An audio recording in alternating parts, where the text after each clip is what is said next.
안녕하세요, 써니입니다. 오늘은 일본 고용은 정말 호황일까? 라는 주제로 얘기를 해보겠습니다.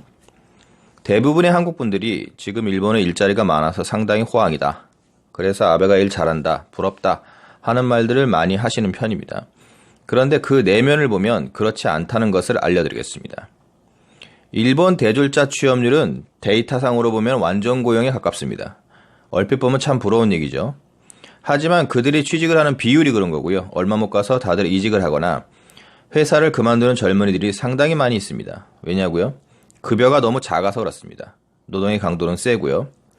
서비스 잔업도 상당히 많습니다. 일찍 가려고 하면 회사 다니기 좀 눈치가 많이 보이죠.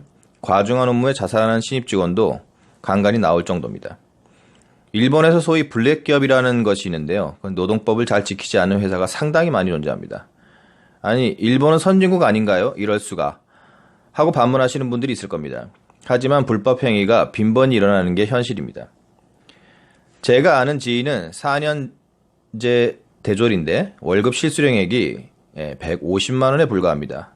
보너스는 없고요. 이런 사람들이 일본의 절반이라고 보시면 됩니다. 대기업 상장사, 공무원, 철도를 가지고 있는 대기업 정도에 다니는 것이 아니라면 월급 200만 원의 벽을 넘기는 상당히 힘듭니다. 정상적으로 8시간 근무해서 생활을 하기 힘든 회사가 되어버렸고요. 부업을 하는 사람이 상당히 많습니다. 급여가 작기 때문입니다.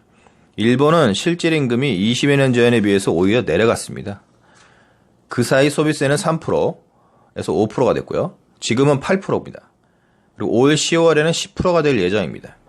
일본은 지금 세금은 오르는데 실질 임금은 오르지 않아서 내수가 계속 쪼그라드는 디플레이션을 30여 년째 겪고 있습니다. 세계에서 유례가 없죠. 돈 버는 기업들은 투자를 하지 않고 투자자들만 돈을 버는 시스템입니다. 많이 됐던 얘기 아닙니까? 일본은 지금 대학을 가기 위해서 나라에서 학자금 대출을 받은 학생들이 큰 문제입니다. 대학을 나와서 취직을 해도 5천만 원에서 1억이 되는 학자금 대출을 갚을 수 없는 겁니다.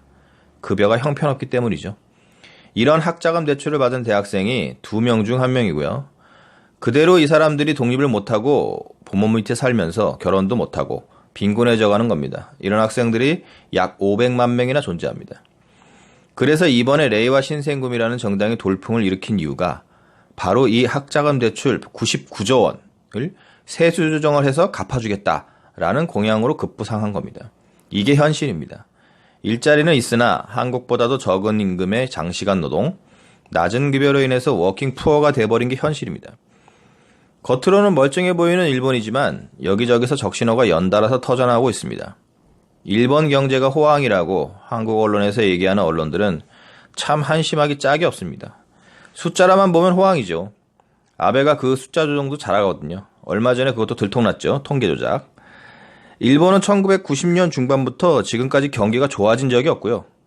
경기를 살리려고 애를 떨궈서 수출 주도형 성장을 하려고 했는데 그게 문제가 수출하는 대기업만 배를 불리고 임금은 오르질 않고 또 수출을 장려하기 위해 대기업을 세금을 깎아주고 거기서 모자란 세수를 다시 소비세로 증세하는 악순환이 반복되고 있습니다.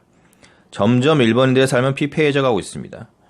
한국인들이 700만이나 오는 이유가 일본이 좋아서가 아니라 물가가 한국이랑 별 차이도 없고 오히려 가성비가 좋아서 오는 겁니다. 한국은 계속 성장해 왔고 일본은 30년간 그대로 있었기에 차이가 거의 없어져 버린 겁니다. 오히려 한국 물가가 더 비싸져 버린 게 지금 현재 상황이거든요. 이게 지금 일본의 현실입니다. 연금은 계속 줄어들고 수령 시기는 점점 늦추려고 합니다.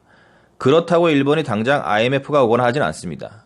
국채의 액면이 N이고 다른 나라에서 들어온 차입금이 아니기 때문입니다. 하지만 가랑비에 옷 젖듯이 경기가 서서히 가라앉고 있고요. 이제는 급기야 피부로도 느끼는 수준이 되어버렸습니다. 이게 현실입니다. 그래서 이번 선거의 최대 관심이 국민연금이었던 겁니다. 한국에 대한 관심은 10%도 없습니다. 요약하면 일본의 고용은 숫자상으로는 호황이나 내면을 들여다보면 저임금, 장시간 노동, 학자금 대출 상환으로 인해 취업 초년생들의 생활은 엉망이다 라는 게 현실이라는 겁니다. 감사합니다.